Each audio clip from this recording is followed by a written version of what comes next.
Assalamualaikum warahmatullahi wabarakatuh. Jumpa lagi dengan channel Imam Effendi, merupakan channel pembelajaran untuk membahas soal-soal CPNS dan P3K.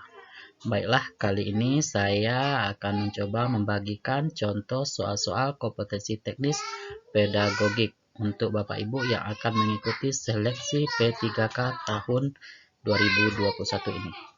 Sebelum Bapak Ibu menonton channel YouTube saya ini, silakan Bapak Ibu like, komen, subscribe, serta share ke semua media sosial Bapak Ibu, supaya channel saya terus berkembang. Amin, amin, ya rabbal alamin. Baiklah, Bapak Ibu, kita langsung ke soal yang pertama.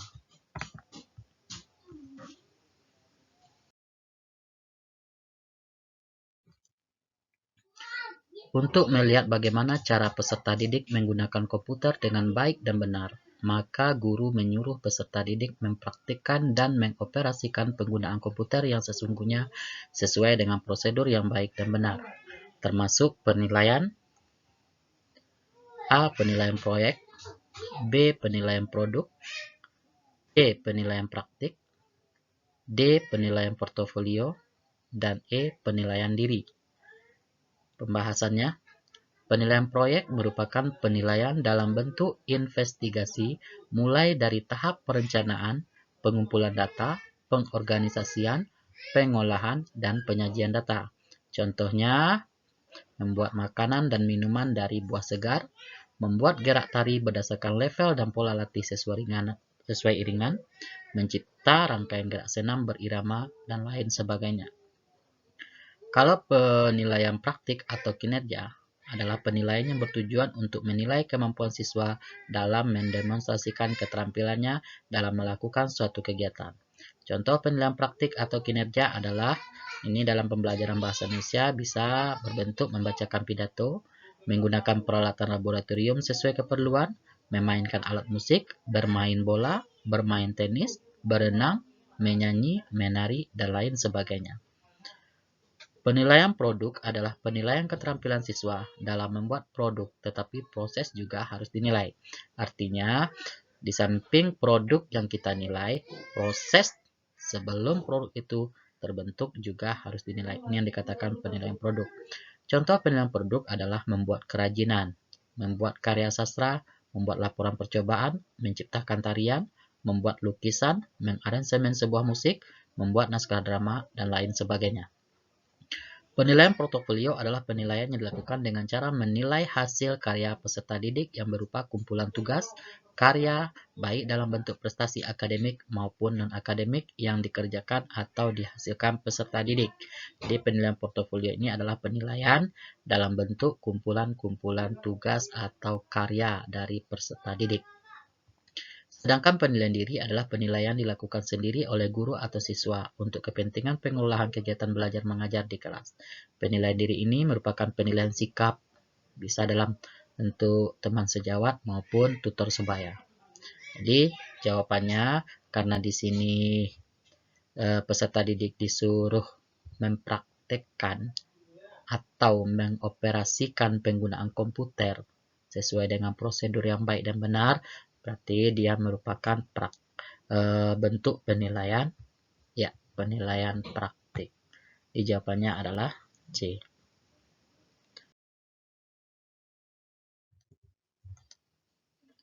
Soal berikutnya, dalam pembelajaran bahasa Indonesia, Bu Surtina melakukan penilaian tentang KD menyajikan drama dalam bentuk pentas atau naskah. Dalam hal ini, Bu Surtina menggunakan penilaian dalam bentuk tes objektif. Berdasarkan pernyataan tersebut, Bu Surtina menyalahi prinsip penilaian. Berarti yang ditanyakan di sini adalah prinsip penilaian mana yang disalahi atau yang dilanggar oleh Bu Surtina. Karena di sini kita lihat KD-nya adalah menyajikan drama. KD-nya menyajikan drama dalam bentuk pentas atau naskah. Secara tidak langsung atau maksudnya di sini kalau menyajikan berarti yang kita ambil nilainya adalah nilai praktek. Sedangkan Bu Surtina di sini dia menggunakan penilaian dalam bentuk tes objektif. Berarti tidak sesuai. Berarti prinsip penilaian mana yang dilanggar oleh Bu Surtina? Kita lihat optionnya. A itu prinsip penilaian terbuka, B sahih, C objektif, D menyeluruh, dan E akuntabel. Pembahasannya. Terbuka adalah penilaian yang harus bersifat transparan dari aspek apa saja nilai tersebut didapat, dasar pengambilan keputusan, dan bagaimana pengolahan nilai tersebut sampai pada hasil akhirnya. Maksudnya di sini, prinsip penilaian terbuka ini, kita menilai peserta didik itu tidak hanya kita lihat dari ranah kognitifnya, psikomotornya, atau afektifnya, tetapi kita lihat dari maksudnya di sini keaktifannya belajar dan absensi dia selama proses pembelajaran berlangsung. Yang kedua itu sahih.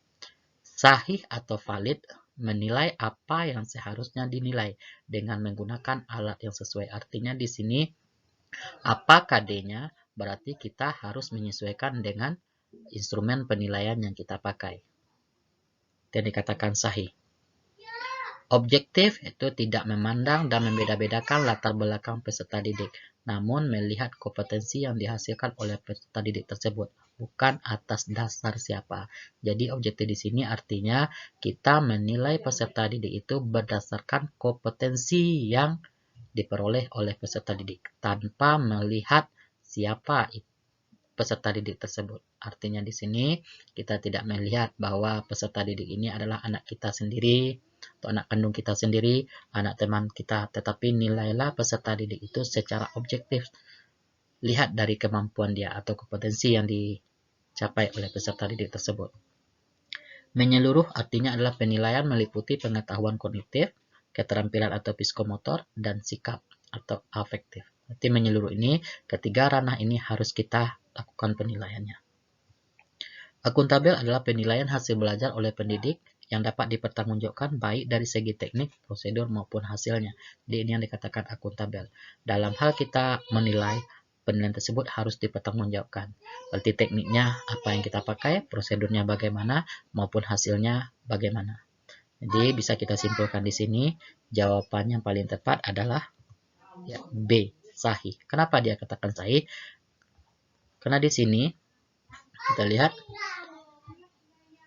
KD-nya menyajikan drama dalam bentuk pentas atau naskah. Sedangkan Bu Surtina di sini menggunakan penilaian dalam bentuk tes objektif.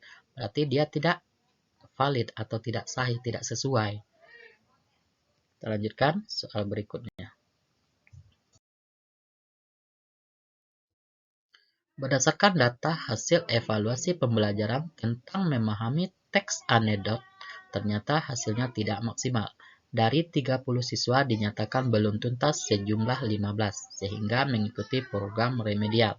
Sedangkan yang dinyatakan tuntas sejumlah 15 orang mengikuti program pengayaan.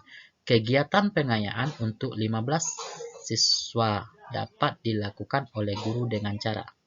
Yang ditanyanya di sini adalah bagaimana program pengayaan yang dilakukan oleh seorang guru terhadap 15 orang siswa. A. Mengadakan pendalaman materi terkait dengan KD tersebut. B. Melanjutkan materi pada KD tersebut. E. Digabung dengan siswa yang belum tuntas ikut remedial. D. Memberi tugas mengerjakan lembar kerja siswa. Dan E. Diberi bahan bacaan terkait materi yang belum tuntas. Di sini sebelum Bapak Ibu menjawab, terlebih dahulu Bapak Ibu harus tahu apa itu program remedial dan apa pula itu program pengayaan. Kita lihat pembahasannya. Remedial itu kata lainnya adalah perbaikan. Bagaimana cara kita melakukan program remedial terhadap peserta didik yang belum tuntas? Kita harus menyesuaikannya dengan jenis dan tingkat kesulitan peserta didik. Caranya sangat mudah. Kita bisa melakukan atau memberikan bimbingan secara individual. Yang kedua, pemberian bimbingan secara kelompok.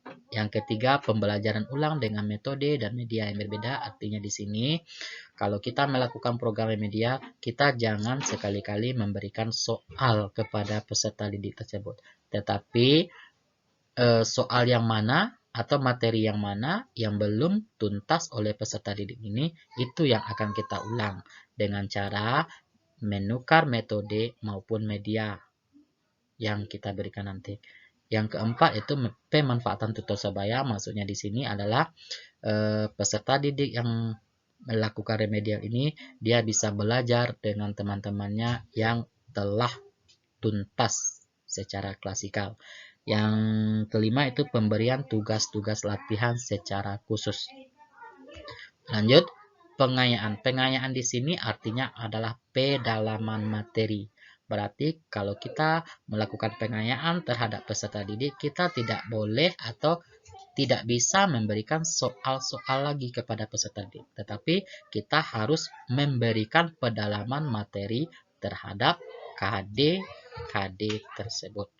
Jadi di sini sudah bisa kita lihat apakah jawabannya A, B, C, D, atau E. Yang pertama, mengadakan pedalaman materi terkait dengan KD tersebut. Sesuai, karena pengayaan tersebut adalah pedalaman materi. Jadi jawabannya A. Kita lihat B, melanjutkan materi pada KD tersebut. Ini bukanlah pemberian pengayaan atau melakukan pengayaan. Yang C, digabung dengan siswa yang belum tuntas ikut remedial. Ini jawabannya sedikit ngawur. Padahal dia sudah tuntas, peserta didik ini sudah tuntas, buat apa dia digabungkan dengan peserta didik yang ikut remedial. Yang D, memberi tugas mengerjakan lembar kerja siswa. Di awal tadi sudah saya sampaikan bahwa pengayaan tersebut bukanlah memberikan tugas lanjutan kepada peserta didik. Yang D, diberi bahan bacaan terkait materi yang belum tuntas. Ini tidak bisa dikatakan program pengayaan. Jadi jawaban yang tepat adalah A. Soal berikutnya. Pak Wildan adalah guru mata pelajaran matematika. Yola adalah keponakan dari Pak Wildan. Dari tes formatif yang diberikan kepada Yola, didapat bahwa Yola tidak menjawab satu soal pun dengan benar. Dalam hal ini, Pak Wildan harus bersikap objektif dalam menilai. Ilustrasi tersebut merupakan gambaran dari. Jadi intinya atau kunci dari soal di sini adalah Pak Wildan harus bersikap objektif dalam menilai. Ilustrasi tersebut merupakan gambaran dari. Apakah A, penilaian, B, pendekatan penilaian, C, prinsip penilaian, D, fungsi penilaian, dan E, tujuan penilaian. Pembahasannya. Penilaian adalah pemberian angka atau huruf terhadap sebuah asesmen dalam hal melakukan penilaian. Ini pengertian dari sebuah penilaian. Apakah sesuai dengan ilustrasinya? Tidak sesuai. Lanjut, yang B, pendekatan penilaian. Pendekatan penilaian dapat diartikan sebagai patokan dalam hal kita melakukan penilaian. Ada beberapa jenis pendekatan penilaian. Yang pertama yaitu assessment of learning. Adalah penilaian yang dilaksanakan setelah proses pembelajaran selesai. Apa contoh dari pendekatan penilaian assessment of learning ini? Dia bisa berbentuk penilaian akhir sekolah, atau UAS, atau PAS, penilaian akhir sekolah. Yang kedua, assessment for learning adalah penilaian yang dilakukan selama proses pembelajaran berlangsung dan biasanya digunakan sebagai dasar untuk melakukan perbaikan proses belajar mengajar. Contohnya di sini adalah pemberian tugas, penilaian harian maupun penilaian tengah semester. Yang ketiga adalah assessment as learning. Merupakan penilaian yang mirip dengan assessment for learning. Cuman bedanya kalau assessment of learning itu penilaian dilaksanakan setelah proses pembelajaran, sedangkan assessment as learning ini dilaksanakan selama proses pembelajaran berlangsung. Tetapi contohnya di sini bisa kita lihat adalah penilaian diri peserta didik. Jadi assessment as learning ini adalah ranahnya adalah ranah afektif. Prinsip penilaian adalah dasar dalam melakukan sebuah penilaian. Ada beberapa prinsip penilaian. Yang pertama itu sahih, objektif, adil, menyeluruh, berkesinambungan, bermakna, terpadu, akuntabel, terbuka, dan edukatif. Yang berikutnya, fungsi penilaian dapat diartikan sebagai makna atau tujuan dari sebuah penilaian yang kita lakukan. Apa-apa saja fungsi dari penilaian tersebut? Berfungsi untuk selektif, diagnosa, penempatan, dan pengukuran sebuah keberhasilan. Jadi bisa kita simpulkan di sini, inti dari soal di sini adalah Pak Wildan harus bersikap objektif.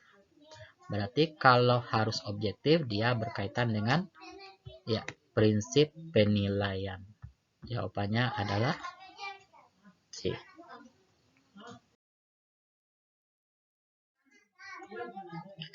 Jika seorang guru melakukan aktivitas pembelajaran sebagai berikut, membekali murid tidak hanya dengan fakta-fakta, melainkan diarahkan pada kemampuan penguasaan dalam proses berpikir dan berkomunikasi. Guru berperan sebagai fasilitator dan pembimbing belajar peserta didik, melakukan penilaian yang mencakup cara-cara penyelesaian masalah dengan berpatokan pada aturan yang berlaku seperti peta konsep, diagram Venn, portofolio, uji kompetensi, dan uji komprehensif. Maka guru tersebut dapat dikatakan menggunakan pembelajaran yang berbasis. Apakah jawabannya behaviorisme, atau konstruktivisme, atau nativisme, atau humanistik, dan atau kognitivisme? Berikut penjelasannya. Behaviorisme adalah pembelajaran yang adanya kaitan antara stimulus atau rangsangan dengan respon yang dihasilkan oleh peserta didik, yang dampaknya nanti adalah perubahan perilaku peserta didik. Di sini peserta didiknya hanya bersifat pasif dan gurunya yang lebih aktif. Berbeda dengan soal. Sedangkan di sini dalam soal dijelaskan bahwa guru berperan sebagai fasilitator dan pembimbing. Kita lihat berikutnya, konstruktivisme.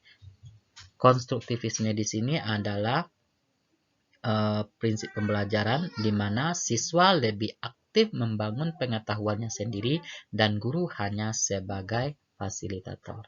Jadi sesuai dengan yang dijelaskan oleh soal. Guru berperan sebagai fasilitator dan pembimbing. Berarti itu jawabannya adalah konstruktivisme. Kita lanjut. Nativisme. Nativisme adalah proses pembelajaran yang ditentukan oleh bawaan atau genetik peserta didik sejak lahir dan lingkungan kurang berpengaruh. Artinya di sini kecerdasan peserta didik itu ditentukan oleh genetik atau gen yang berasal dari kedua orang tuanya.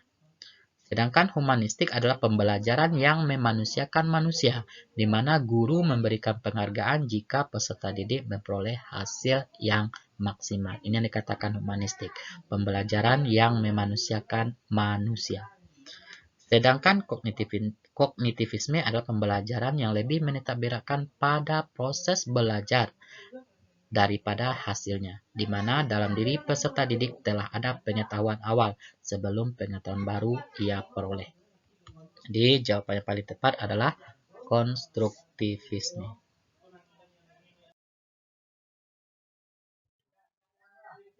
Pendapat yang menyatakan bahwa pengetahuan atau pengalaman yang baru dapat terkait dengan pengetahuan lama yang sudah ada dalam pikiran peserta didik adalah merupakan teori belajar.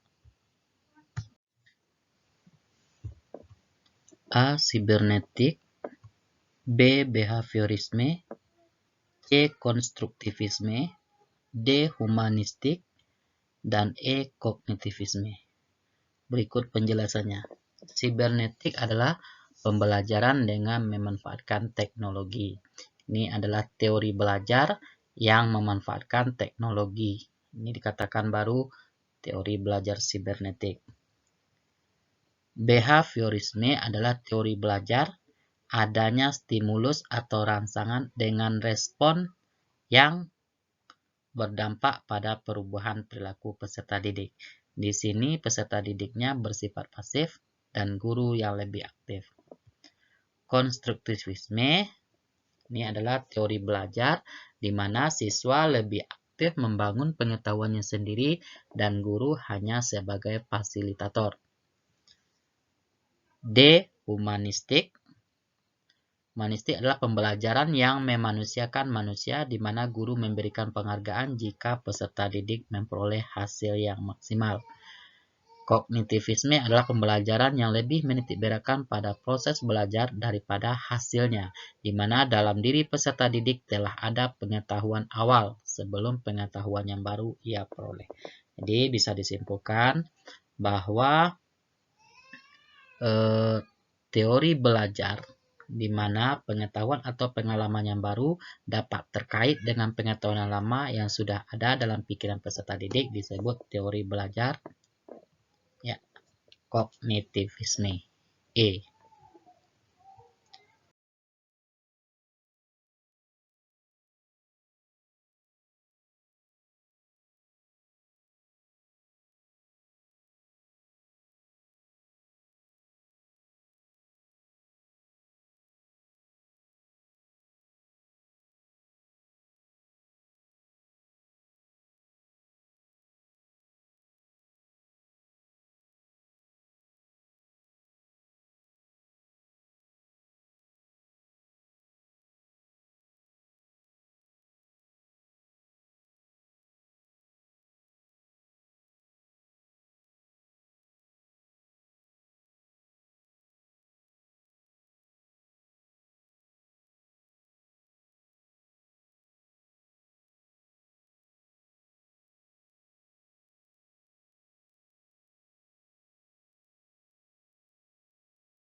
Pak Dodi memberitahukan peserta didik bahwa hewan pemakan daging disebut karnivora, sedangkan hewan pemakan tumbuhan herbivora. Kemudian Pak Dodi meminta peserta didik untuk menyebutkan contoh hewan apa sajakah yang termasuk karnivora dan herbivora.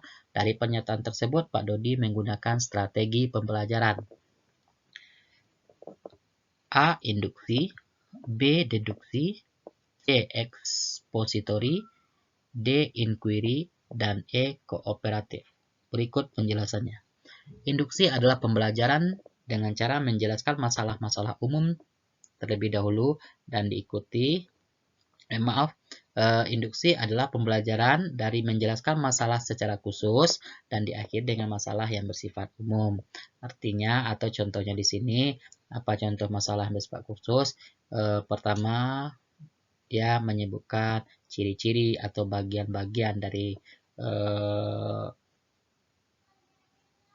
hewan misalnya atau sebuah benda, dan ditutup atau bagian akhirnya adalah bersifat umum. Sedangkan deduksi kebalikan dari induksi, yaitu pembelajaran dari menjelaskan masalah secara umum dan diakhiri dengan masalah yang bersifat khusus. Sedangkan ekspositori adalah pembelajaran secara verbal, di mana guru terlebih dahulu menyediakan materi dan menjelaskan kepada peserta didik. Kalau inquiry adalah proses memperoleh informasi atau mencari informasi dengan melakukan observasi atau eksperimen, guna mencari jawaban atau memecahkan masalah terhadap pertanyaan dengan berpikir kritis dan logis. Sedangkan kooperatif adalah pembelajaran dalam bentuk kelompok-kelompok kecil yang terdiri dari 4 sampai dengan 5 kelompok yang bersifat heterogen atau berbeda. Jadi jawabannya adalah deduksi, pembelajaran yang menjelaskan masalah secara umum dan diakhiri dengan masalah yang bersifat khusus. Sini kita bisa lihat pertama sekali itu Pak Dodi menjelaskan kepada peserta didik bahwa hewan pemakan daging disebut karnivora, sedangkan hewan pemakan tumbuhan disebut herbivora. Ini adalah pernyataan secara umum. Kemudian Pak Dodi meminta peserta didik untuk menyebutkan contoh hewan apa sajakah yang termasuk karnivora dan herbivora. Ini yang bersifat khusus. Jadi ini adalah strategi pembelajaran deduksi. Kita lanjut. Perhatikan pernyataan berikut. 1. Faktor situasi yang tidak kondusif dialami peserta didik. 2. Kapasitas belajar atau tingkat kecerdasan umum yang terbatas atau rendah. 3. Kapasitas belajar atau bakat khusus tidak sesuai dalam bidang-bidang tertentu. Dan yang keempat, populasi peserta didik dalam kelas terlalu besar. Dari pernyataan di atas yang merupakan faktor internal penyebab kesulitan belajar peserta didik adalah yang ditanya di sini adalah faktor internal. A. Nomor 1 dan 2. B. 1 dan 3. C. 2 dan 3. D. 3 dan 4. Dan E. 2 dan 4. Berikut penjelasannya. Jadi ada dua faktor penyebab kesulitan belajar peserta didik. Yang pertama itu faktor internal dan yang kedua faktor eksternal. Kalau faktor internal ini adalah faktor yang muncul dari dalam diri peserta didik itu sendiri. Apa saja faktor internalnya? Yang pertama, yang bersifat kognitif antara lain seperti rendahnya kapasitas intelektual atau intelijensi siswa. Yang B bersifat efektif antara lain labilnya emosi dan sikap peserta didik. Dan yang C bersifat psikomotor antara lain seperti ketergangguannya alat-alat indera penglihatan dan pendengaran. Jadi jawabannya adalah C, nomor 2 dan nomor 3.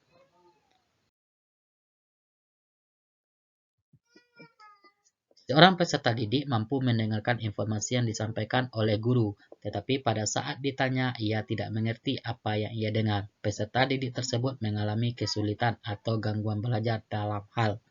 Jadi, ketika dia mendengarkan informasi yang disampaikan oleh guru, dia bisa menangkap maknanya. Tapi pada saat ia ditanya, dia tidak mengerti apa yang ia dengar.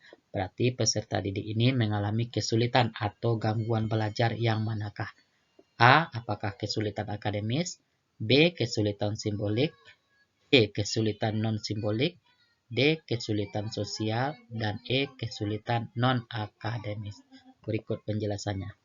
Ada 4 kesulitan atau gangguan belajar dalam perkembangan seorang peserta didik atau anak. Yang pertama itu kesulitan belajar akademis, di mana kesulitan belajar akademis ini misalnya kesulitan membaca, kesulitan menulis, dan kesulitan berhitung. Sedangkan gangguan simbolik atau kesulitan simbolik yaitu ketidakmampuan anak untuk dapat memahami suatu objek sekalipun ia tidak memiliki kelainan pada organ tubuh. Jadi dia tidak memahami objek apa yang akan ditanya. Meskipun anak ini tidak ada memiliki kelainan.